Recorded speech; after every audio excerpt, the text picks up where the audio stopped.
the Piano Pod, the podcast for piano lovers. I am Yukimi Song. I'm Clara Zhang. And I'm Ray Mak. Hello, Ray. Hello. Clara and I are both classical pianists and piano teachers from New York City. And this podcast is for anyone who plays the piano for fun, loves listening to the piano music, or anyone who is currently pursuing a career in piano or works in the industry professionally, or anyone who is simply curious about the world of piano music.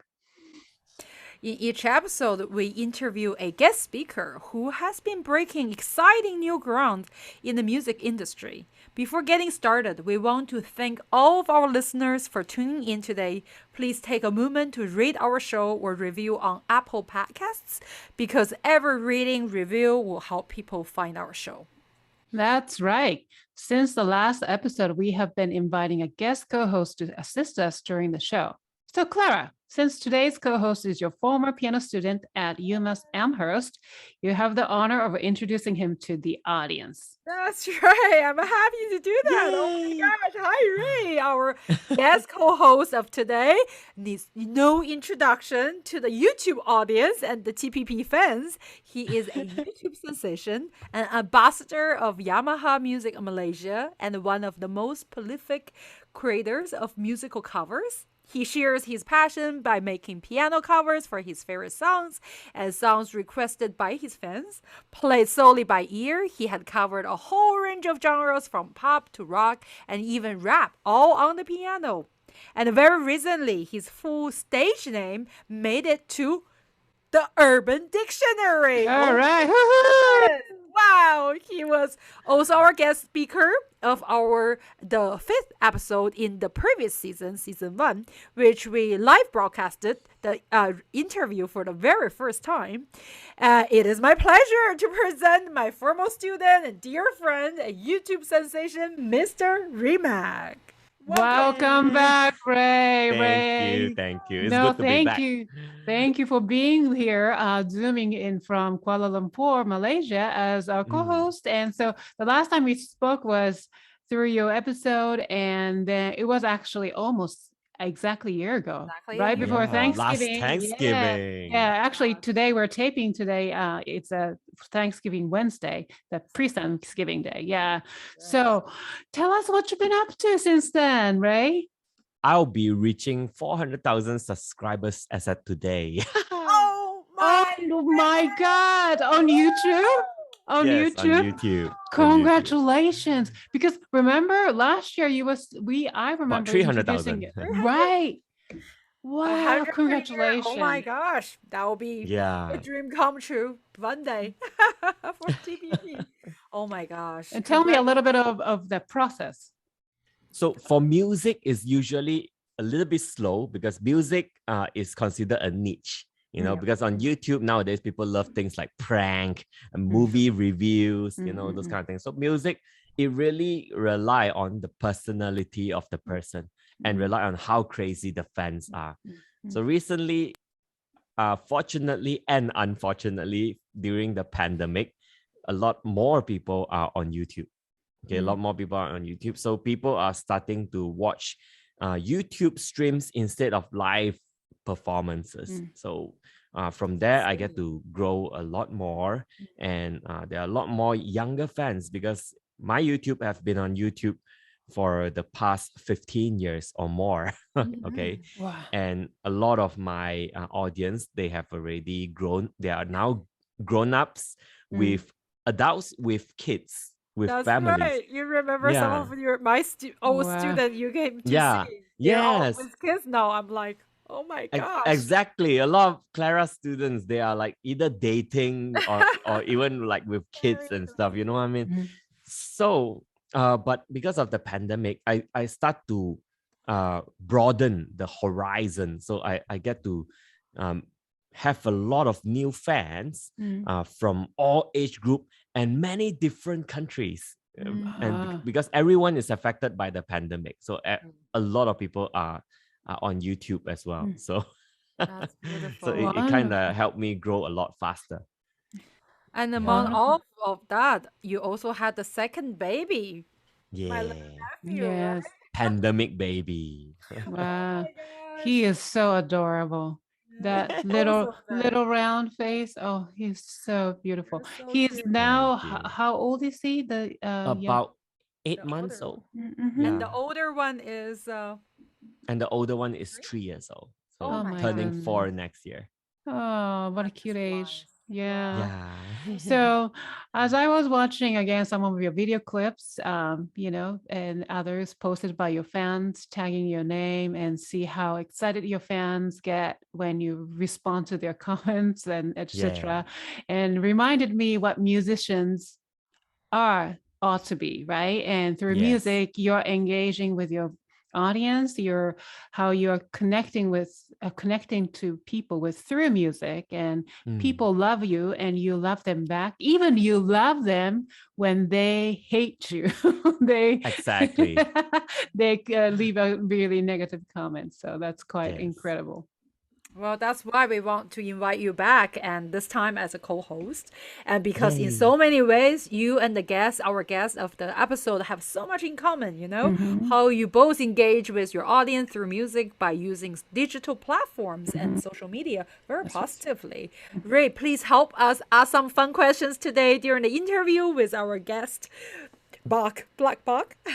Yes, definitely. Awesome. So we are very excited to introduce our guest of this episode, lucky number 7, Mr. BOKBOK, who is a neoclassical pianist, composer, and has worked as a lead pianist and musical director with A-list pop singers such as Rihanna, Justin Timberlake, Demi Lavato, and John Mayer. Sharing the stage with the world's biggest performers, Mr. BOKBOK channels his experience through his explosive and immersive live music performances and engages his audience with his incredible talent. He recently released a new album, BOKBOK, a compilation of his original piano pieces inspired by the Black Lives Matter movement and the 2018 film Green Book. This critically acclaimed debut album was released on June 18th of this year, honoring Juneteenth and Black Music Appreciation Month in June. Besides his debut album, his first mixtape release, cover art, and current mixtape project, Angels Watching Over Me, with world-renowned tenor Lawrence Brownlee, illustrate the innovative, disruptive musical landscape. Mr. BOKBOK is also very active on social media and creates fun and engaging content for his fans. He has over 30,000 followers on TikTok and 21,000 followers on Instagram. He was recently named as a Yamaha Artist, added to their classical piano roster, of which there are only 125 Yamaha artists worldwide. Here we are to interview and discuss our favorite topic, which is music, with our guest, Mr. BOKBOK. Yay, thank you so much. Welcome. That was so Yay. good. Like, wow, that was mind blowing. No, you are mind You are blowing. mind-blowing. Yeah, thank you so much for coming, and thank you for being here on Thanksgiving Eve. Thank you for Yeah. having me. It's How time are to eat. you? I'm Yeah, great. great. ready. So, where are you actually tuning in from? I'm in Las Vegas. Yeah. Oh, Oh. Vegas. Yeah. Are you originally from? No, you're from Detroit. No, I'm but originally from Detroit. Yes. Mhm, I Yes. remember. Playing a yeah. show there, or No, live here now. oh wow, Oh, Oh. cool. Yeah. Okay. there are a lot of Great. YouTubers are Yeah. going there, but Yeah. that's Wow. amazing. That's Yeah. great. We'll visit. Yeah. We'll visit. So, but I saw you've been traveling quite a bit. You were in Florida, I Yeah. think. Just this past weekend, I performed for the National Astronaut Hall of Fame. Mhm. First performer Wow. ever for the Hall Wow. of Fame, which is Wow. And fortunately, I wrote a song called Stars, which I performed, I debuted there. Mhm. And this song is going on a spaceship to space in February. Oh Wow. Oh, wow. It's on the playlist for one of the astronauts. His name is Michael Alegria, and he's the commander that's taking the first commercial flight into space Wow. in February. And he texted me and asked for the song to put on his playlist. Wow. And of course, I said, I Incredible. was like, wow, this is incredible.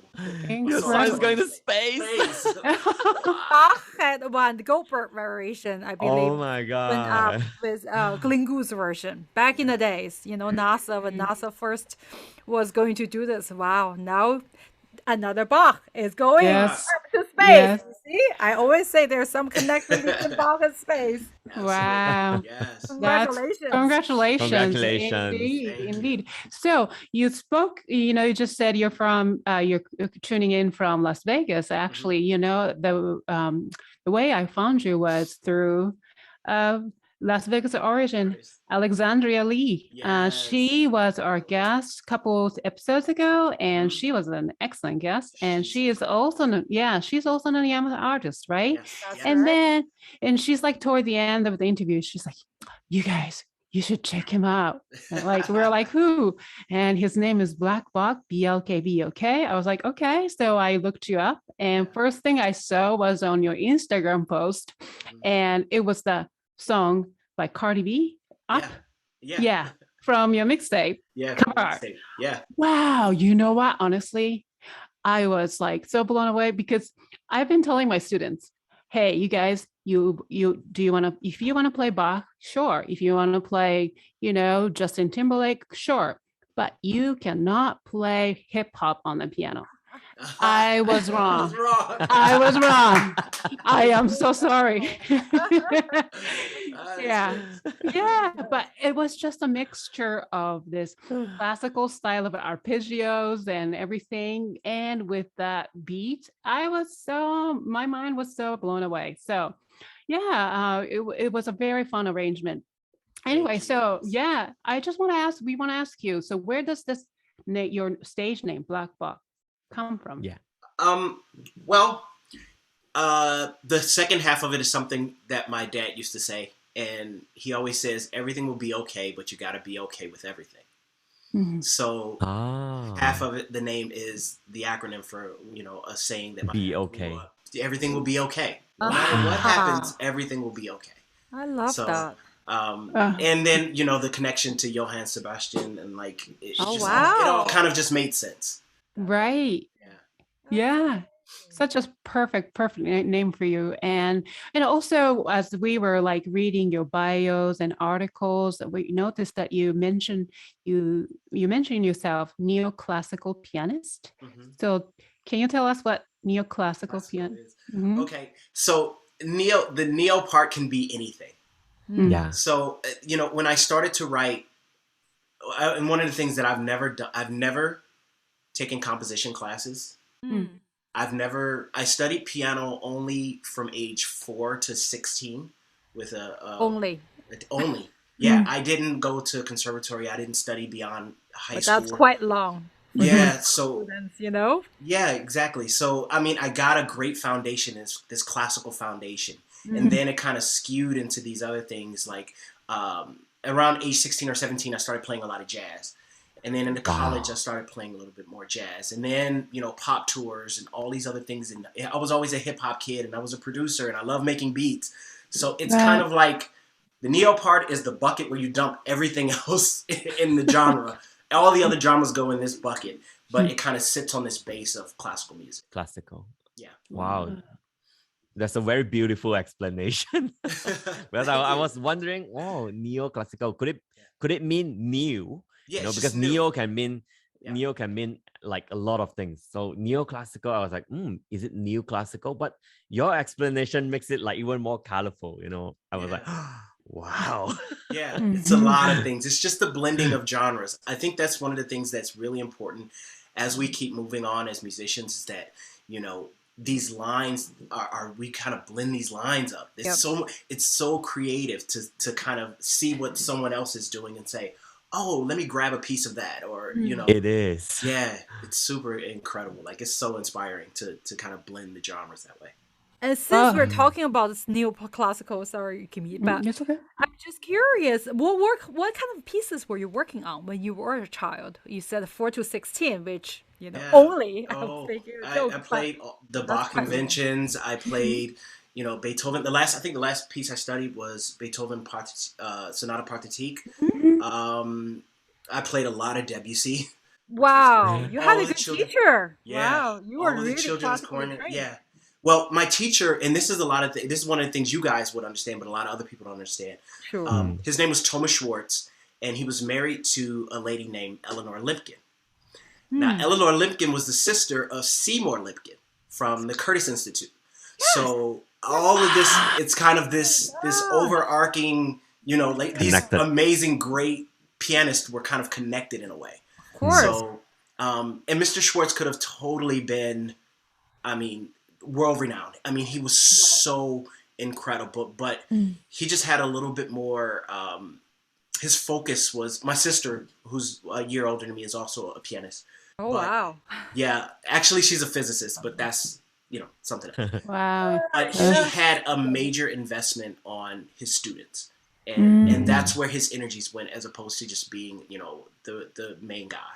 Yeah. No, we get it too. Wow. That's So amazing. since you're talking about your training, so can you tell us your childhood, how you started your piano journey, and maybe some anecdotes with the yes. piano journey, piano lessons. Yes, Fun stuff. Yes. Okay, first piano lesson with Thomas Schwartz. Uh-huh. I was Wow. sitting there, and my mother was there, and I was 4 doing years this. old. 4 years old, and he's showing me things, and I'm just going like this. I'm all over the place, and my mother took me outside, and she grabbed me by the arm. Oh And she my said, "If you don't take this lesson, I'm gonna kick your blank." And she sent me back in. Tiger mama. She sent me back in, and C major scale. So it was that. You're I sure can you don't have remember- an Asian mama? I don't know. She may be a little bit. But another thing I remember from coming up as a pianist was playing a Mozart sonata. I think I was maybe 8 or 9 or 10. And I performed it, and I stood up and I took my bow and I walked off stage. And as I was walking off stage, I went, "Phew!" And the whole audience just erupted in laughter. Because they could totally understand that this little kid was up there. I mean, just like, just going crazy. And they got it. And from that moment, I knew I wanted to be an entertainer. I was like, there's something that they were connected to me in a way that I didn't know.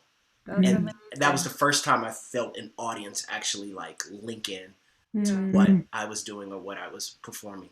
And from that point, I've been locked into being an entertainer.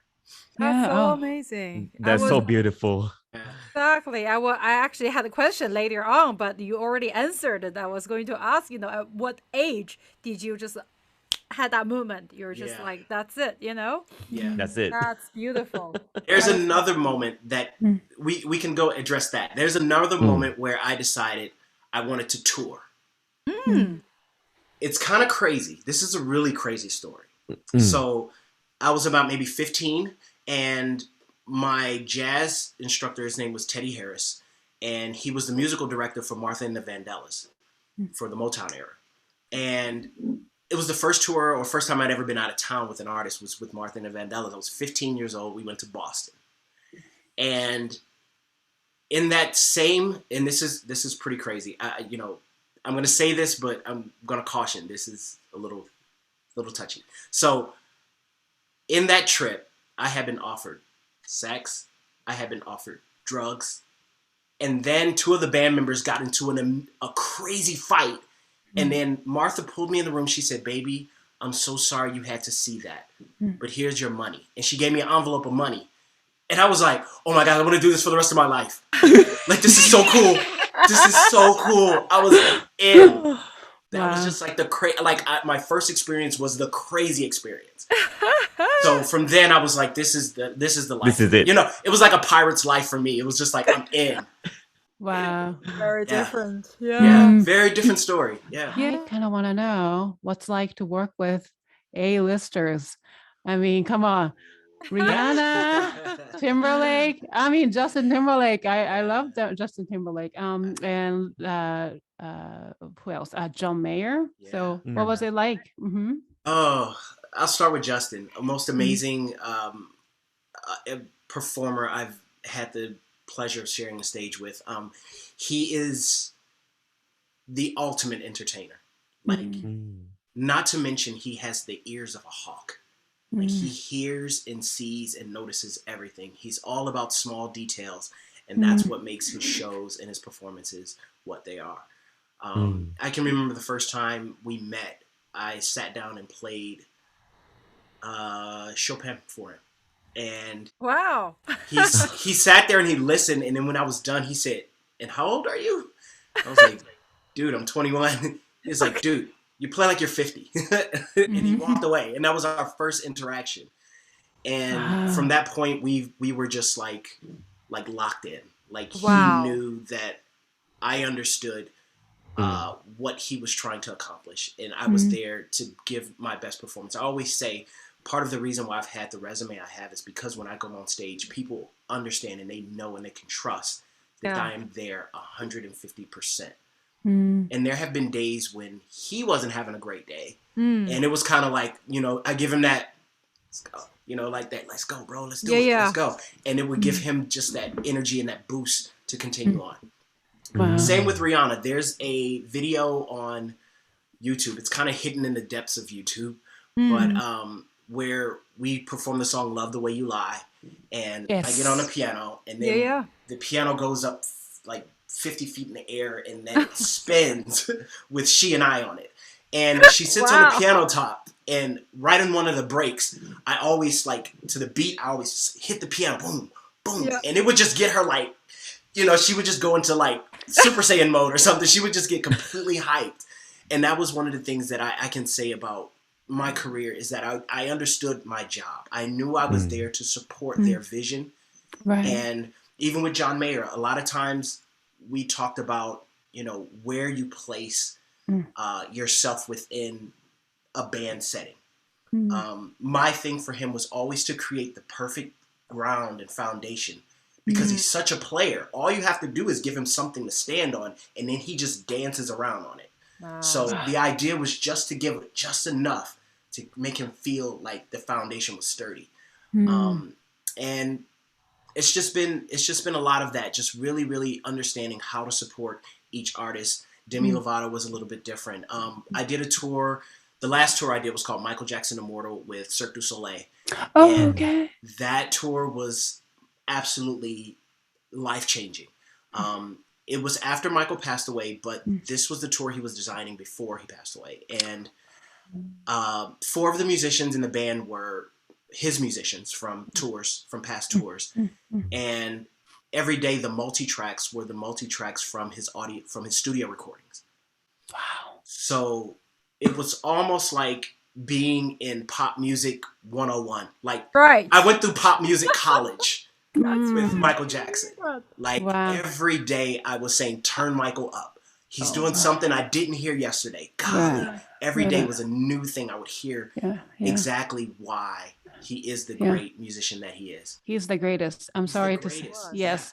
You know, honestly, I went to Michael Jackson's live concert twice in Tokyo. Wow. Be jealous. Be jealous. I am so jealous. Yes. So jealous. I was a teenager. And I got so lucky. I mean, at that time, obviously I never knew he would pass away so young, but so I was a huge fan of Michael Jackson.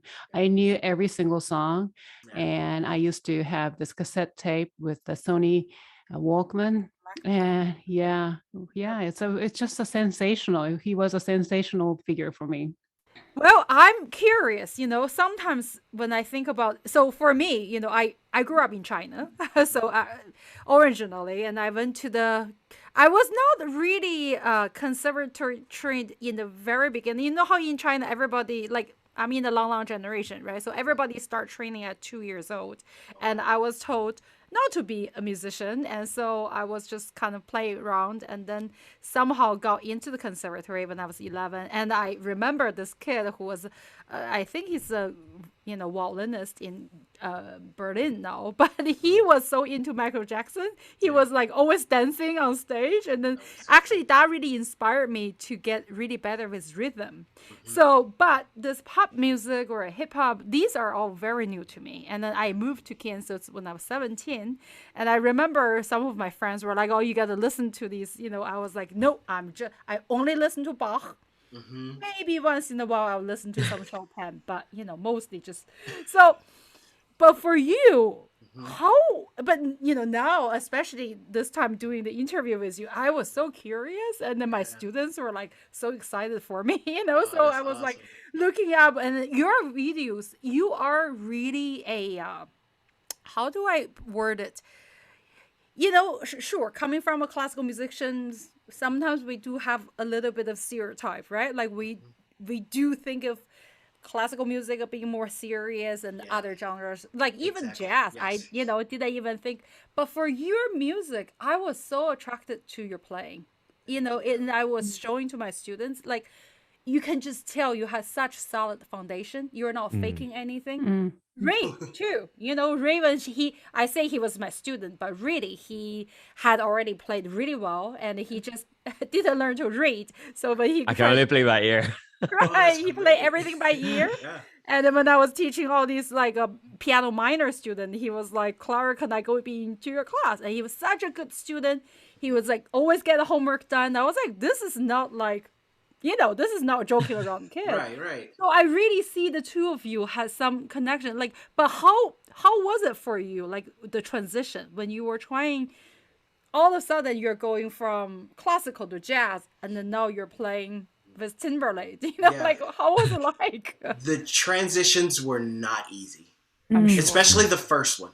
The first one from classical to jazz was so very difficult. I know. I mean, literally going from reading music to creating music, like improvising. And the only thing that I can say is that the technique is the same everywhere you go. The technique is always the same. And that has been the one saving grace for me throughout every genre, is that even when there were things that were difficult for, say, Justin Timberlake or Backstreet Boys or Rihanna, like I had my technique to fall back onto. And it was, it would be something where I'd say, okay, I got it. I would spend just a couple minutes like recalibrating how I could actually play this in a way that was, tasteful. And it was always the technique that was the thing that I could fall back on. It was so amazing to have it. And then, like I say, the transition between classical and jazz was very difficult. I remember my piano instructor, Teddy, he gave me a piece that he had actually written all the manuscript for. And he gave it to me and he said, go home. And he said, just play it how you feel it. Don't play it exactly how it is. Play it how it is on the music. But if you feel something, don't be afraid to go off the path. And that was the first time someone had given me permission to go off the path. That's right. And I came back the next week and I had a couple of different things that I played. And he says, I didn't even think of that. That's so cool. Like, and it was very much my ear to, like Ray, it was very much my ear that I was relying on at this point now.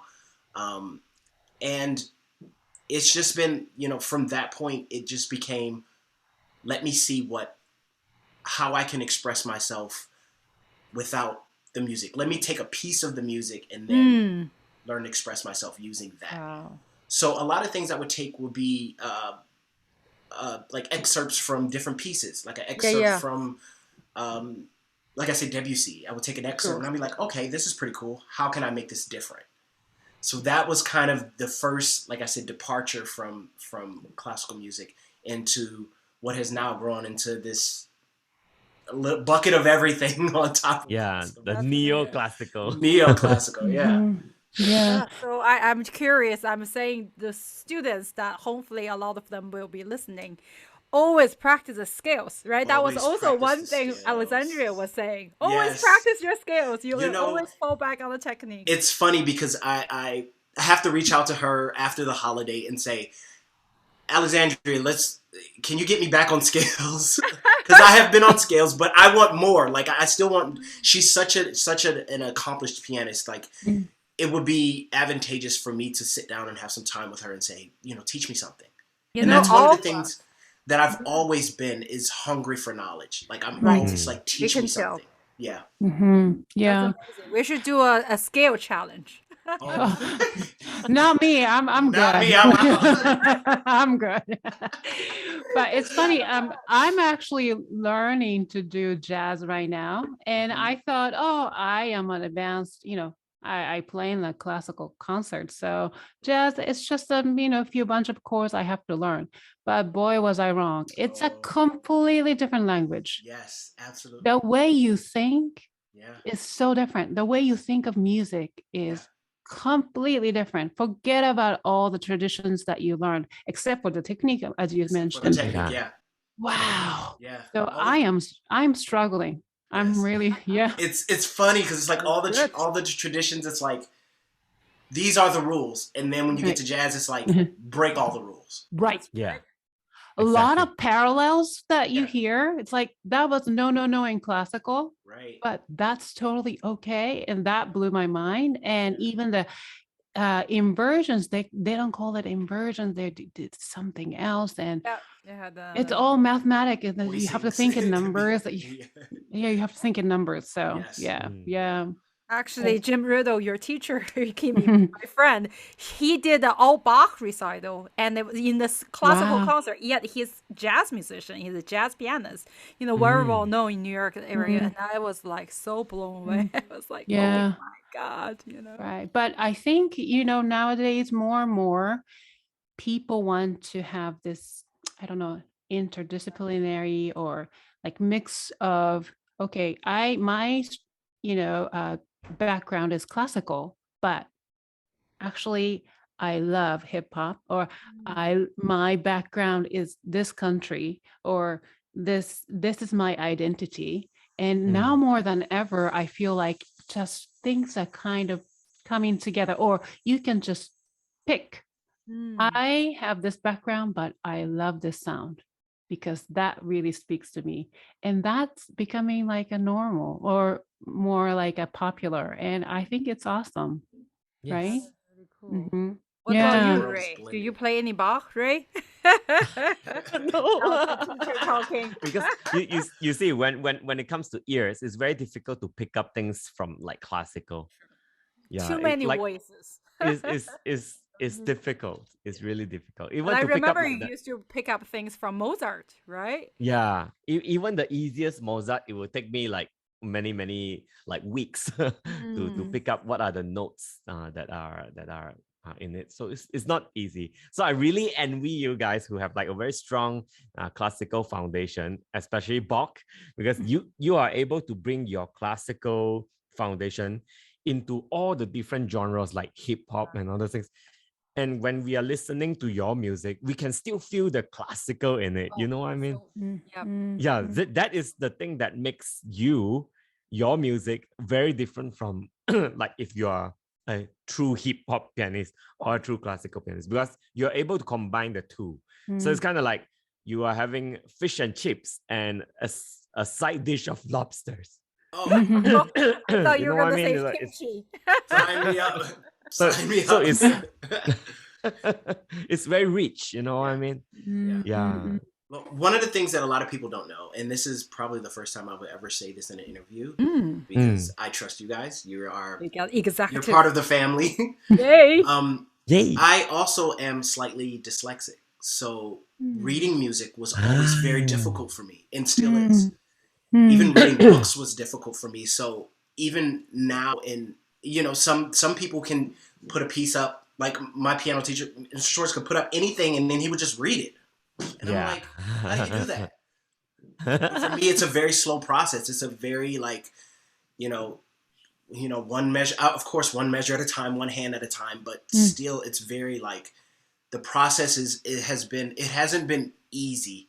Like my sister, for instance, is reader all day long. She can just do it. And then for me, it's like that a little bit of a challenge to get it done. So I would say to anybody who's studying and faces certain challenges, don't give up. Let that be your driving force. Let that be the thing that says, you know what, no matter what happens, I'm going to get through this piece. Even if it takes me 10 years, I'm going to get through this, So, and you see, in a way, that is actually maybe the force that brought you to this very unique zone that most people, classical musicians, I have, friends that can read so well that sometimes, they probably would never even think about this. Right. So sometimes life is funny, and then Yeah. that actually also makes me think about you and Ray, that the similarities. Like Ray, you can tell your story, Ray, but I believe you said it's because you had poor eyesight at one point because of too much video game playing. Yeah, video games and comics and all those things. So I I can't read the notes at a very He early couldn't age. see, and Yeah, then I that's can't how see. he started to play by ear. Yeah. So Which is funny, Ray, because I saw your version of Squid Game, Mhm. and that's on my list of things to cover in the next week. Yeah. Yeah, I got totally inspired by you, dude. Like it's so good. Like it's so good, that whole thing that you do. Like Yeah. have to watch amazing. that. That's what I'm gonna do for this Thanksgiving break. Yeah, Yeah. and Squid And Game. on the internet is very different because we express ourselves not only in the music but in the video as well. So if you Exactly. notice, my Squid Game is like silly and funny, you know what I mean? I Exactly. love your outfit too. Yeah, I'm exactly. a little scared to You nailed watch the it. outfit. Because everybody's having all these. Yeah. So you guys have this, common thing where you have this big followers on social media. So yeah, let's talk about it. Then, as I mentioned in the introduction, Bach, you have TikTok account and then 30,000 followers, and Instagram 21,000. So, and Ray, you have as we mentioned, you have 400,000 followers on YouTube currently, and you just hit 400,000. Yeah, I just hit And 400,000. yeah, Thank you. On the Urban Dictionary. Oh my God. yes, I know. Yeah, his full name, Ray Mak, is on Urban Dictionary. So, so, so it's a matter of how you are engaging the audience, how you are interacting the audience. So tell us, both of you, just talk to each other. We'll be just listening. So Yeah. Well, social media is very much a trial and error place. The Yeah. first thing that you have to do is you throw everything at the wall, and then something sticks, and you go, "Oh, that stuck. Let me go do a bunch of that." So then Yes. it becomes a thing of doing, exercising that muscle and continuing that process and creating and finding interesting and cool ways to create within that same lane that you've created. Yes. So I'm sure, Ray, you definitely know that's how it happens. It's one day you do something and it catches, and you just keep doing similar things. Yeah, but at times we gotta do a few times. Like for example, maybe a series of things, then to see whether it works or not. If I just do it maybe once or twice, we may not be able to see the growth. But if let's say I continue to do like a series, maybe like 20 episodes of the same thing, and it may blow up like after some time. And the internet is very weird because sometimes our old videos will suddenly just blow up. Especially Absolutely. nowadays with the help of TikTok. Absolutely. It's incredible. Like you can have a video that you've posted, months ago, and Yeah. wake up one day and you're like, whoa, like all these people have viewed it. Like, wow, this is okay. I guess we had something here. We didn't know that it happened. And it's like that. I mean, even if we're talking about like Squid Game, I think the writer for Squid Game had written it years and years and years and years ago. I think many years ago. Yeah, like 2016. Yeah. Yes, Wow. exactly. And he pitched it to every network, and no one took it. No one wants it. No one wanted it. And then all of a sudden, Okay. we go through a pandemic. Everybody's sitting at home still, kind of, and he has the #1 TV show in the world. Yes. So you never know when that viral moment or that one thing that you've created will catch. It's just a matter of continuing to do what it is. I have one of the head of my label explained it like this. He said it's like a bag of chips. He said if you put somebody gets in and give them a bag of chips and they eat one, and then they go back. If they have another one, they'll eat another. So you have to constantly give them something to pull from. And if you don't give them something to pull from, they go on to the next. It's so fast. So kind of understanding that language and understanding that the internet is a place where you have to hook people very quickly. I mean, a matter of seconds, you have to hook them. So if you can kind of optimize what you're doing or how you're performing or what you're playing or how you're playing it or the look of it or the feel of it or the way it's shot. Like there's so many different techniques and tactics to make interesting and engaging content. I mean, that's so interesting. I have so, many ideas. Like my mind is so, because I mean, I actually just found out from Ray a couple of weeks ago that TikTok and so TikTok is technically a Chinese app, company. right? But then, but in China they call it Douyin, right? Ray, is that how they call it? So right? there's two versions. One for people in mainland China, and but everybody, like, we can open it. Everybody can open it. And then the other one is TikTok, which I think both of them is the same meaning, right? Douyin means TikTok, I believe. Yeah. I don't have any of them because my mother apparently is a Douyin or TikTok, like kind of like some sort of like a small influencer. She is like in her 60s. She does modeling and she has a lot of fans. And then my 12-year-old niece is also like so I was like, you know what? Let's separate our social media. It's better that you don't see my Instagram and stuff, right? But then Ray, I finally realized, the Douyin and TikTok are so different. So I want to ask you, Bok, do you promote yourself in Asia? Or do you promote internationally through these different I platforms? would love to say that people internationally are watching my videos. If I would say, am I specifically targeting international audiences? I would say no, but I would love to. That's definitely getting my wheels turning right now. Because maybe our show is going to change that. Maybe this you is never know. the moment, this is that moment. So, I would love to channel more international audiences. First of all, in my travels, I love traveling abroad. There is nothing better to me than going to a new place and experiencing a new culture, new people, new language, new everything. There was actually a tradition that I did years ago with my ex-girlfriend where every Thanksgiving, ironically, we would leave the United States and go and travel somewhere based on cuisine. Oh my God. So one year I would say ramen. And then we would go to the next year I would say pizza and pasta, and we would go to Italy. Like it was, and it's the perfect time because international travel is cheap during Thanksgiving because domestic travel is expensive. Right. Very expensive. Right. So, and in this season, most countries are kind of like, this is a very cool, very relaxed season for them. So, like I said, I hope this opens up more to international audiences. And yes, I will come see you, and yes, I will come play for you. And I think it's amazing. Dream come true. Dream come true. Yeah. Let's all go to Malaysia and come to Malaysia. Yeah. Ray is also part of Yamaha, right? You're the Yamaha. I'm the ambassador of Yamaha Malaysia. Really? Oh yeah, we definitely have to do something. We're all going to Yamaha.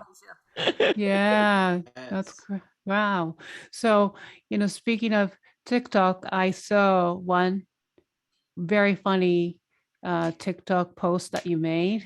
It's the Holy Spirit one. That's right. Oh, Love that. That cracked me up so badly. It was taken out of this lady. I think she became a meme or something. And then the way you put together the rhythm, beat, and then music and all the the visuals. Wow, that was genius. Yeah. That's amazing. There's this guy, his name is iMarquise, and another guy named Remix God, and they do these memes of people and they create these funny videos. And I've always been wanting to be on their radar. Like, I love what these guys do. So it just was the perfect opportunity. The lady that actually did the Holy Spirit Activate was, her name is China Phillips from the group Wilson Phillips from way back in the 90s. Yeah, Okay, she was on Family okay. Feud and with Steve Harvey, and she just did thing. And it was just the perfect moment. I love what they did as far as the beat was concerned. So it was just a matter of me kind of tacking on what I do on the piano with it all. And the video was amazing. So I was just like, this is going to be fun. Wow. So you created all these by yourself? Like, do you still do? So these are all collaborations with other content creators. So one did the video, another one did the beat, and then I came along and did the piano. Wow. And how do you connect with other I guess, influencers or content creators? Do you guys really? DMs? It's so easy. Wow. That's what I love about the Exactly. internet. Yeah. And just trust because the reason I've been asking, like I have my studio and I'm technically still considered to be a millennial generation, but I'm like Mark Zuckerberg generation, right? So Right. I'm not on the age, but so I think I'm quite okay. But I think Yukimi is actually much better than me, when it comes to like. Well, thanks for telling me I am old. No, I'm just You saying, just because as a classical musicians, we're always told not to use the phone. Like my teacher is always like, you should just get rid of your phone and just like, and a lot of my classical musicians, doesn't matter. They could be 10 years younger than me and they don't do anything because they're just like, you should lock yourself in the practice room and just practice. Yeah, I think it's a very classical thing. Yeah, exactly. And like most of my friends, they're like, oh, I have an iPhone, but I only use it as I know how to do FaceTime. I'm like, that's great. Yeah. Not to say that's not a good thing. So I'm always I'm curious, how do you like find the time, or like, I have a lot of people actually writing to me on DM. I never answer because I'm so worried it's going to take too much time, or if it's a scam, It's very much planning out how you're using your time. If I'm practicing, I'll say I'll practice for like 2 or 3 hours, and then I'll say I'm going to spend an hour doing replies. And I'll just sit with my phone and I'll do replies for an hour. And then, one of the things that we do, like my manager and I, we literally talk like 7 or 8 times a day. It's so crazy, like throughout the day, because it's always something, something happening, new things coming, new things happening. So I also do this thing where I go on airplane mode. Like I love putting my phone on airplane mode and just disconnecting from it all and connecting with the instrument, and like really, really taking the time to focus on a lot of times, learning new things, fixing old things, and improving on what's already there. So it's very much time management. Like definitely there are moments when you're doing social media stuff, like tonight, or I mean tomorrow. Tomorrow is Thanksgiving, yes, but I still have 2 pieces of content to shoot tomorrow. So I know that, this is part of my day, regardless of what happens. Yeah. So it's just a very much time management. Managing social media is all about that. It's hard. It's hard to keep up. And you can't let it get overwhelming. That's one of the things that I see people, the problem with social media is that people get too consumed in it. And you have to understand Guilty. It's a tool. It is strictly a tool for you to connect and present your work to a greater audience, and then get insights and see what other people are doing and, be inspired. Like I always keep my Instagram. A lot of people, they kind of get mad at me like, oh, you're not following me. I'm saying, well, I use my Instagram as my vision board. I use it as my inspiration board. So if I'm scrolling, I want to be inspired as I'm scrolling. So if you have pictures of your cat, that's not doing it for me. I love you, but I don't want to see your cat, or your food that you ate last week. I don't want to see that. It's not helping me in any way. It's noise. Yeah, it's noise as opposed to things that inspiration. Keep me inspired. Right. Gotcha. Yeah. I'm learning, but sometimes it's hard. Sometimes I can't help but posting my croissant in the morning. You know what I mean? I love your croissant post. Yeah. But anyway, so now we just want to go to the next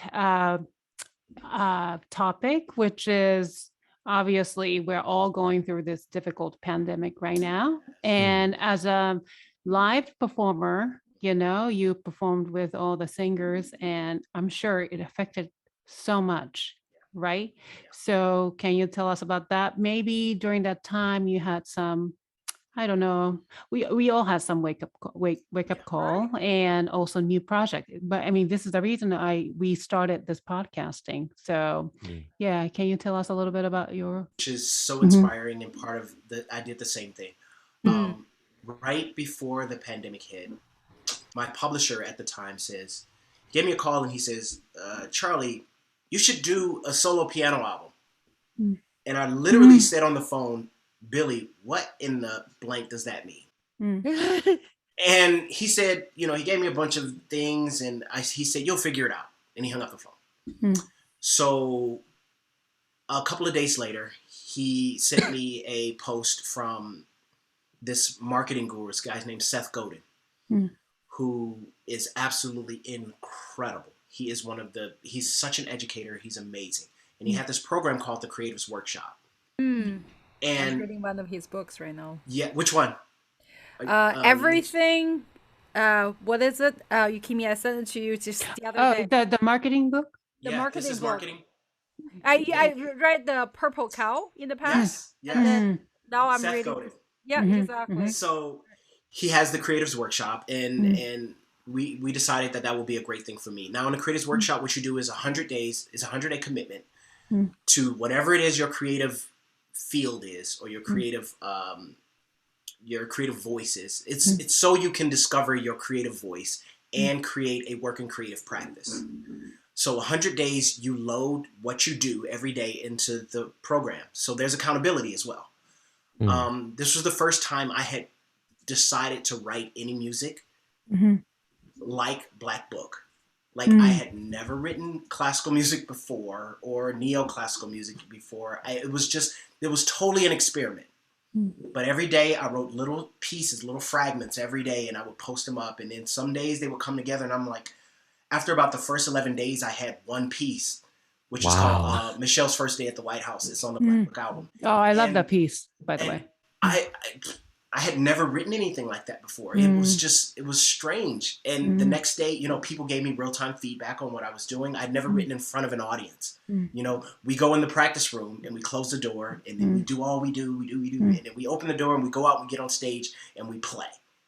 This was literally inviting the audience into the practice room as I'm creating things and making so many mistakes and writing good things and writing bad things. I mean, there were some days where I would have 20 poop emojis just going across the screen. Because I'm just like, today was trash, guys. Sorry. This is what I wrote. It's 37 seconds of I don't know what, but I put in my time. And I say around the midway through, and everyone had been kind of following my progression as I was writing this music. One student said, she was listening to my dailies, when I post daily, and she went into the kitchen and she was pouring her coffee and she was listening to it, and her mother said, oh my gosh, this music, it's piano music. What is it? It's so good. She explained to her mother, this was one of the students. And she says, well, play some more for me. She says, well, you post every day. She says, well, come back and play it again. And this became a way that she and her mother reconnected. They would sit down and have their coffee and they would listen to what I would perform, my dailies. So it just so happened I had one piece that I had finished, and I said I had no title for it. Any ideas?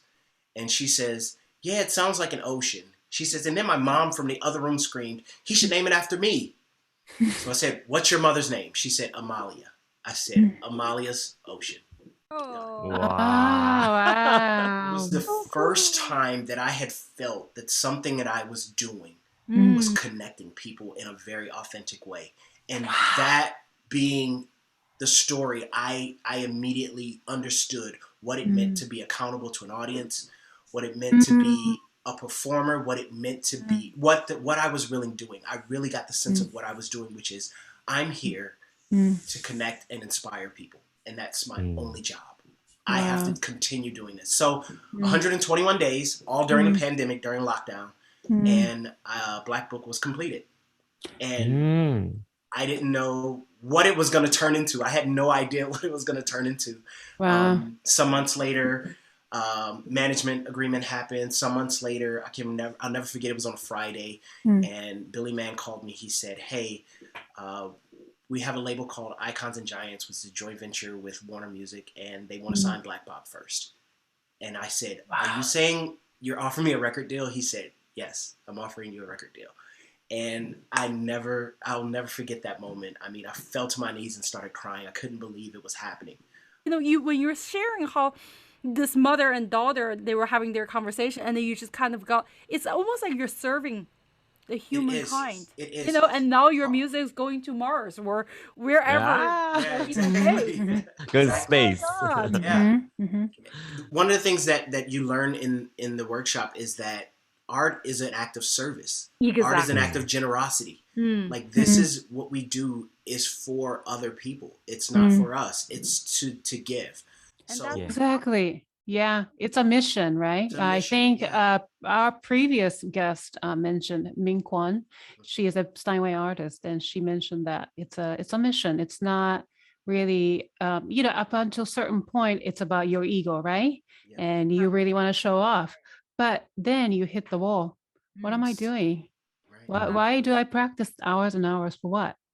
Yeah. Then you get to the point where, wow, this is a gift, and I am here to give. Oh my God. Yeah. So I we feel all that from learn. I feel that from both of you, Ray and Totally. Bach. So yeah, it's a really beautiful thing. So what do you think? For you, so it was great that I absolutely, my favorite piece from your album is November 7th, 2020. I mean, that day to me personally, it's a yay. And I really love the introduction of the piece. It's a really, the double notes are so hopeful. So hopeful. Yeah, I know. So I love it. But so as a live performer, obviously there was a downside. I mean, a lot of us lost a job, but at the same time, a creator like yourself found a way to be creative, and you had this record deal. Oh my gosh. So what do you think this pandemic affected the music industry? I mean, I know it's a big question, it's a broad question, but I think it affected us as far as being performers. But I think creatives are creatives. We're crazy people. We're all crazy people, which is great. The inability to go outside, I feel, made everyone kind of go inside, and they had to search inwardly, like into your spirit, into your soul, into your mind, into your creativity, to kind of go for a voyage or a journey into what that is. And I think that's kind of what this pandemic did for us, is it made a lot of people search in ways that they had never searched before, including myself, including you guys creating this podcast. Like this was something that says, this is another way that we can do something that serves. This is another way we can create something that speaks to a certain audience. I mean, one of the things I definitely learned from the workshop is there's an audience for everything. So if you can take the time to just create something authentically, then there is always an audience that will meet you halfway and be there when you're ready to present it. Wow. That's amazing. Yes. So we have to keep going, Clara. Yes, have to keep changing as well. Yeah. Exactly. Yeah. Oh, this is something. And then, it's maybe that was a Chinese proverb. They were saying the opportunity always lays for people that are ready, right? So if you just keep on going, or that that what was that proverb, Ray? That the one, see, Ray lives in Malaysia, but he's like Chinese is even better than me. I mean, the needle, when you have a needle on a stone or something like that, right? It's if you keep doing it, you can even break the mountains, something like that, Yeah. And these really are, I'm guilty of, sometimes I don't know if it's just because the culture I grew up or the way I was trained, sometimes I have to see results. Like if with social media, for example, I get very, personal. If I post something, I spend a lot of time and then I don't see anything. All of a sudden I go into, oh my God, I just waste my life away and then doing, like. Not really. Yeah. It's not. The people that see it are the people that were supposed to see it. Yeah. And the idea is that if you constantly stay in the frame of mind of I'm giving, and it allows you to disconnect personally from it. True. It's an offering, and when you give an offering, you step away from it, and you go off and you find something else and you offer something else.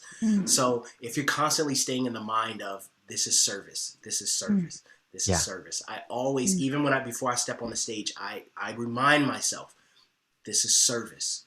This is for somebody else. This is not for you. You're going on stage so you can allow someone else and give them the space to feel and express in the way that they want to feel, the way they choose.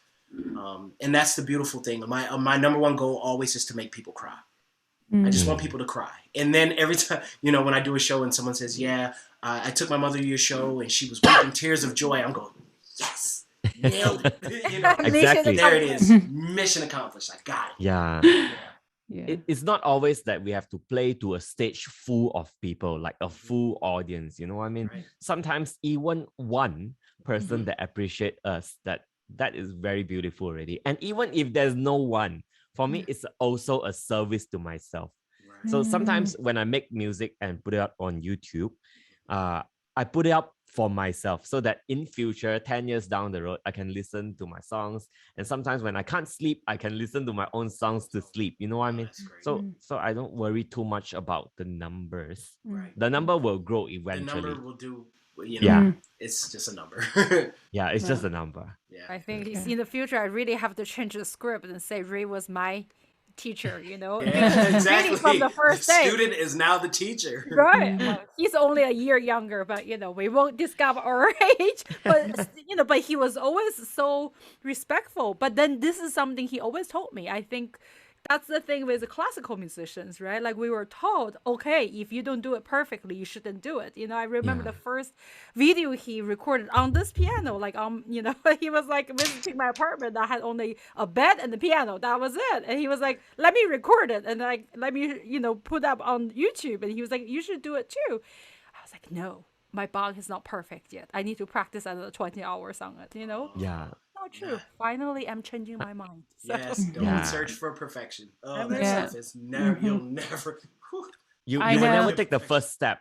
Mhm. It's very difficult to take the first step when we are looking for perfection. Yeah. Right. Yeah. Oh, we can go on and on and on about this, but it's time for us to move on. But before we go on to this fun segment, I'm gonna steal your question, Clara. I have a question. So, do you have any advice for young musicians, upcoming musicians? Yes. Listen to everything. Mm. First thing. Right. Listen to everything. Everything has its value.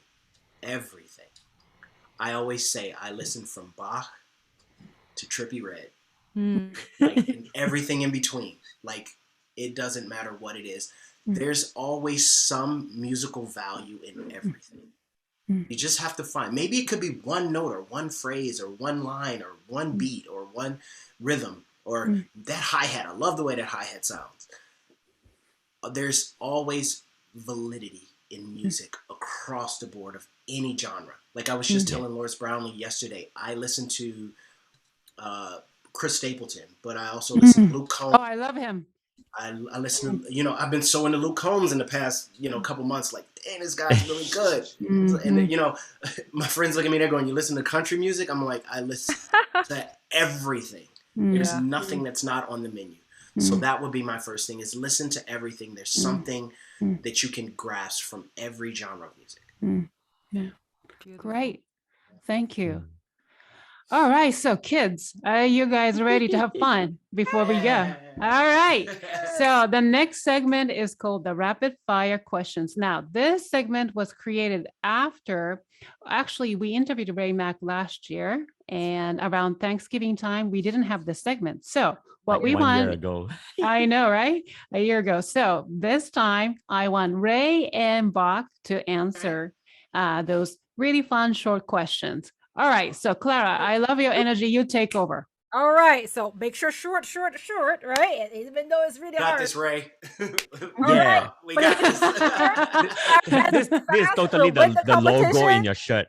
Yeah. I That's love right. the logo. You guys Yeah. have that. Perfect. So what is your comfort food? Sushi. Sushi. Oh my God. All Sushi right. mode. Woohoo. Let's go. All right. There we go. Next, cats God. or dogs? Cats or dogs? Dogs for the win. Yeah. Oh my gosh. Perfect. All right, you guys are like twins. What is going on? What is your word or words to live by? Wow, this is tough. That's right. A lot of thinking. But whatever comes out. Persistence. Good student. Service. Wow. Wonderful. All right. What is the most important quality you look for in people? Personality. Authenticity. Wow. Wow. What is the worst quality in people you want to stay away from? Energy sucker. Right on the point. Okay.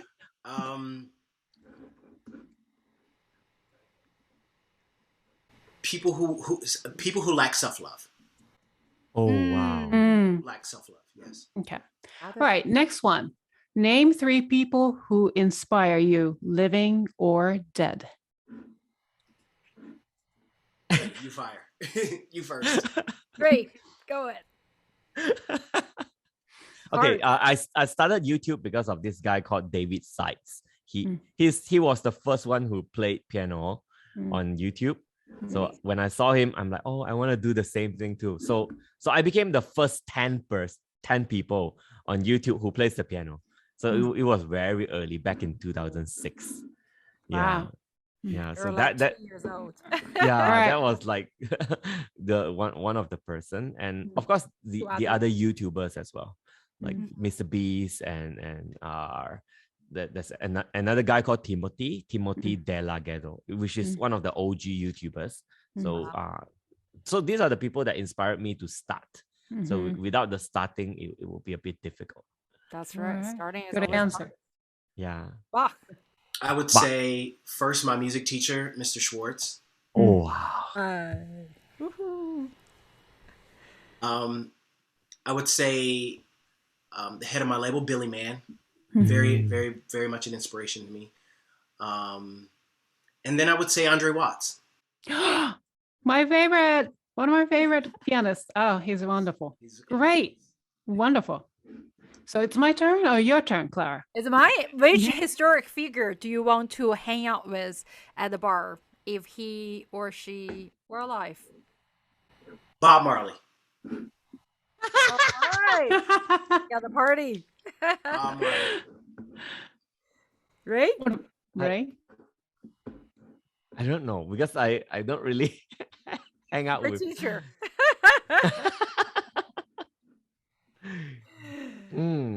I mean, I would say like maybe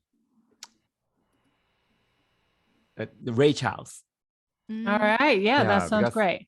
He is kind of like me, we can't read, but he's blind. Right, that's true. And I got my name from Ray Charles, actually. Yes. My name Ray Yes. is actually from Ray Charles. You mentioned it. Yeah, that's perfect. All right, next question. Name one piece in your current playlist. Classical piece or Anything. Tchaikovsky's Sixth. Oh my God. Right. Wow. Wow. That's All right. amazing. Oh my God. For Ray? me, it's Permission to Dance by BTS. Wonderful. He went that way, I went this way. I know. That's great. Well, you get only one song or piece to listen to for the rest of your life. Oh shit. What is it? It's a piece called Across the Sky by Pat Metheny. Oh, Yeah. He's a jazz guitarist. Jazz guitarist, yeah. Yes. Yeah. Yes, Ray. Okay, mine would be Mozart Andante K565, I think it's called. Remember you love that. Which is the second song after the Yeah, exactly. yeah, That's the one I the was middle performing. one. Practice that in the That was the practice. one that I stepped off stage and everybody laughed. That one. Yeah. You So guys the see? song that I like, is actually the middle one, the slow part, which is the Andante one. Why? Because my babies sleep with that song. So to me, it's peace because when my baby is sleeping, That's right. You have two yeah, babies. No. I Oh have my two Yes. babies, so I they feel like sleep a to that grandma. song. So That's so that great. song is wonderful. Wonderful. That's right. All right. So let me ask the last question. Mm. Fill in the blank. Music is blank. Life. Great. Beautiful answer. Buck? Energy is coming. Yeah. Can you hear me? We couldn't hear you. Oh, I said music is love. Oh my god. Wonderful. Ding, ding, ding. Yeah. Ding, ding, ding. So this is, Yes. thank you so much for answering all the questions. Now, we usually have this outro and finish the show, but I want to ask Mr. BLKBOK to play something for us before we leave. Yay. Absolutely. Such a pleasure, Yeah. an honor.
Oh my God.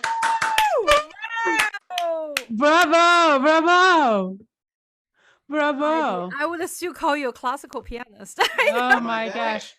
I could totally feel the neoclassical Exactly. neoclassicalism in it.